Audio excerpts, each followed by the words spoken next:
Hello, hello mga kapotpot. Magandang araw po. Ayan po, no. Kami po ay pupunta sa school para sa practice at para sa recognition ni Alexa, ni Ayi po sa 31. Ayan, 'di ba? Maraming salamat po at siya ay nakasama ulit ngayon sa honor roll, no po.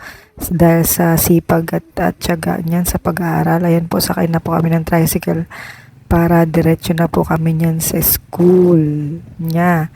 At kami po ay magtatanong at kung saan po kami pupunta dahil first time po namin mag-attend ng practice para po sa ngayong taon na ito. Ayan, napunta na kami sa school. Punta muna kami sa room ni ma'am at kami po ay magtatanong ng kung saan kami pupunta.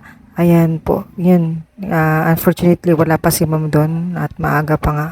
At kami ay na-advise ng isang teacher po doon nakatabing room ni ma'am na pumunta po kami doon sa Gubaldon Hall. Ngayon nga lang, ayan, nakikita nyo dyan sa paglabas, yan, ang dami pong mga halaman dyan, ano? Ang ganda ng landscape dyan. Ayan, di ba? Oh, green. Napaka-green ng tanawin, ang gaganda ng landscape dyan. Ngayon, ito po yung Chipeco Hall na pinuntahan namin, yun pala mga higher grades pala ito. Ayan, kaya sumunod kami dun sa ibang mga parent. Nandito pala sa kabilang ibayo yung pinaka magiging venue ng recognition po nila Alexa. Ayan po.